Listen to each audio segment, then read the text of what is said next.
everyone, and welcome to this video class for assignment 2. My name is Alnerine Greef and I will be responsible for this assignment this year. Now, this assignment has a few interlocking pieces and I want us to disentangle them today so that you are aware of what you need to do in this assignment. I want to make it very clear from the beginning, however, that although we will look at these different aspects of the assignment separately, I want you to discuss them more cohesively. This is to say, in a more integrated manner in your assignment. You should not have sections in your assignment that function like little islands that have nothing to do with one another. Your work should have a golden thread that runs from the beginning to the end, showing how the different elements that you might discuss as different sections and subsections have to do with one another. This is why I use the visual today of a clock piece or a watch. Like the pieces of a clock, all of your sections should connect to one another towards one main goal, the central argument in your study. Let's jump in by focusing on the assignment brief per tutorial letter 101. Okay, so here is what we say in tutorial letter 101. I'm going to read this for us and we can single out the most important things to focus on in this assignment. Organizational communication, which has its roots in business communication, had certain underlying assumptions at the onset of its formation. By and large, these assumptions can be categorized into certain perspectives on the communication in the organization. Although various perspectives exist, two that stand opposite one another, yet are both seen to be equally valid by communication scholars, are the positivistic perspective and the interpretivistic perspective. At the turn of the 20th century, and as galvanized by the Industrial Revolution, various traditions in the study of communication in organizational settings further emerged from the different perspectives. At the outset, these traditions focus more on optimal management or dehumanizing the study of communication, although this soon proved to be impossible if not injudicious. As a result, more humanistic traditions started to emerge, which looked at the ways in which humans shape organizational reality, very much making use of more interpretivistic ways of understanding communication. Three traditions specifically dominate in literature: the positional, relational, and cultural traditions. Although both the positional and relational traditions take into consideration the ways in which human interaction shapes organizational functioning, it is the cultural tradition that truly scrutinizes this phenomenon. In this assignment, you must discuss the ways in which the study of symbols in an organization can be approached by making use of the cultural network tradition. Your discussion should outline how the study of organizational symbols through the cultural network tradition is interpretivistic and how it is not positivistic. Your discussion should have an appropriate balance of theory and application. Herein, you should make use of an organization or organizations of your choice to apply the theoretical assertions that you make. So, this is quite obviously a mouthful. From what we have here, however, you can obviously see how your writing and your line of argumentation should show the different connections between the sections of this assignment. Just so that we have a clear understanding of each aspect, let's first look at them individually, however, starting with the first two perspectives. When it comes to communication, positivists hold forth that individuals act rationally and their behavior in organizational settings is the result of logical reasoning. Communication, if it is to be successful, should thus be governed, executed, and controlled through logical reasoning. Interpretivists, on the other hand, feel that this is not possible. There is more to it than actually just meets the eye. They believe that individuals are not merely rational beings whose behavior can be predicted and controlled. They construct a reality based on their understanding of a situation, which is born out of their values, beliefs, and reactions to the situations and contexts that they find themselves in. Communication is, or should be, constructed and reacted upon the lens of the values, beliefs, and other subjective outlooks that individuals hold. In this table, you can see some of the main points of difference between these two perspectives, which you should be able to elaborate on in your assignment, making use of literature. Very important to take note of, there is a lot of information about positivism and interpretivism in literature. A lot of that information is not necessarily directly applicable to organizational communication.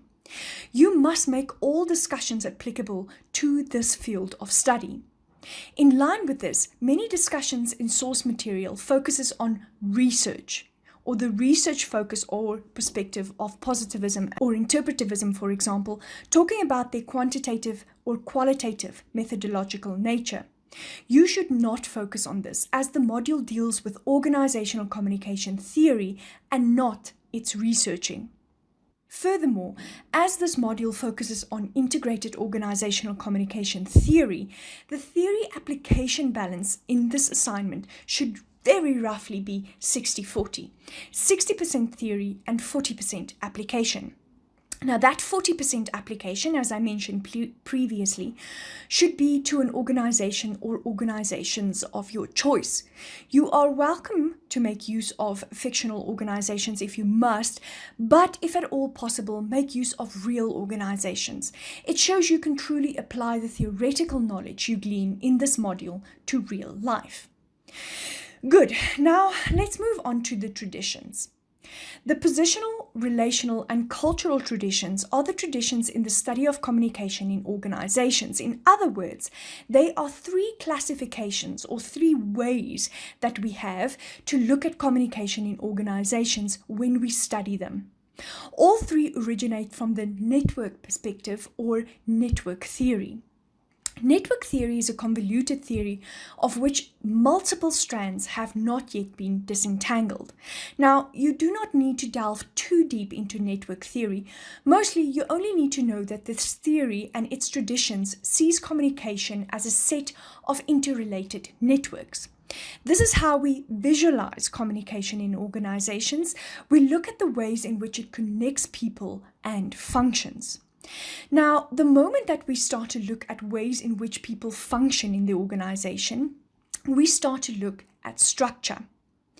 In short, the positional tradition or the positional network tradition is very much rooted in the work of Max Weber and others like George Homans, who works with hierarchy and bureaucracy, the elements of structure.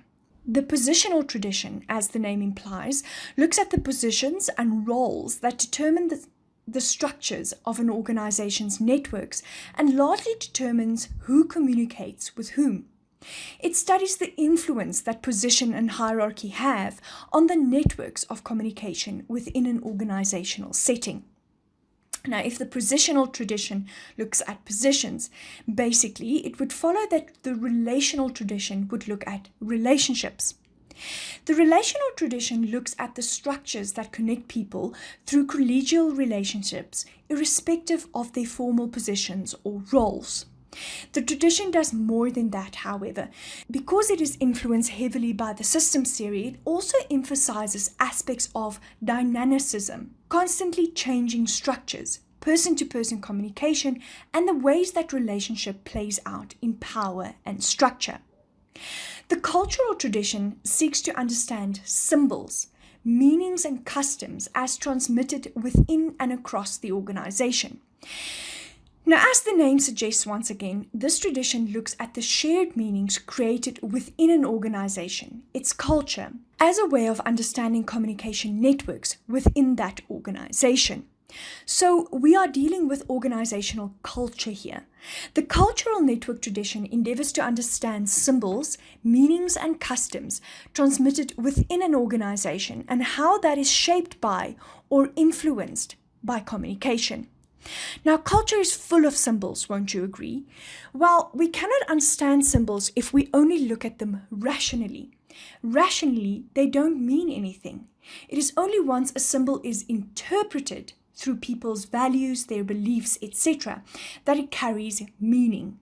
This is how this tradition links to interpretivism and not positivism. You will have to discuss this academically in your assignment using sources to back all claims and assertions. very, very importantly, you must understand two things. Firstly, we're not talking about people's individual cultures that link to their heritage. No, we're talking in this specific instance about the organization's culture. Read up on that from literature to see how symbols manifest in culture. Secondly, this tradition uses culture as a lens or a perspective to understand communication in the organization. In your assignment, you should understand the distinction here. Looking at culture to understand communication is not the same as communication being culture. Just as in previous traditions, we looked at position and relations to understand communication in organizations, now we must use culture. The main aim of organizational symbolist perspective in this case is to understand the ways in which symbols contribute to negotiated meaning in organizations as facilitated through communication. In order to speak to all of that, in this assignment, you will have to do 7 things. Firstly, you must define and discuss the positivist and interpretivist perspectives of communication in the organization, and these discussions will serve as a guideline for further discussions. Then you have to distinguish between these two perspectives, showing how they impact and mold communication in the study of communication within an organization. Thereafter, you discuss the positional, relational, and cultural traditions of communication in the organization and make sure that you define and describe each tradition in terms of communication processes, roles, and relations as they manifest in organizations. This discussion should serve as a broader background of your assignment topic and should not make up the bulk of your assignment. Rather, you should discuss in depth the cultural tradition of communication in the organization. This discussion should have ample theoretical depth and should, as appropriate, show application to an organization of your choice to show your understanding. You should also show through an in-depth discussion that's supported thoroughly with reference to literature in what ways the cultural tradition is interpretivistic in nature and the ways in which it is not positivistic. You will discuss the ways in which the interpretivistic cultural tradition can be used to study organizational symbols. Lastly, you must refer to your chosen organization or organizations throughout your discussion, making use of relevant practical examples. Now, you will not be able to find all 7 of these in books. You will have to interpret what you read and research in order to answer to them all, especially points 2, 5, 6, and 7. This does not mean, however, that those discussions will not have references in them. Since you will be interpreting what you find in literature, you must still reference all of your interpretations. You did not think these things up. You are still interpreting the works of others, even when you apply your own mind to their thoughts. For this reason, all sections must be fully referenced and supported by relevant pieces from literature. This is what your assignment should be all about. Okay, so I hope this video shed some light on your assignment and got you to thinking about how you will go about researching and writing about it. If you have any questions once you are done with your reading and researching, please do let us know. All the best with your preparations. Goodbye.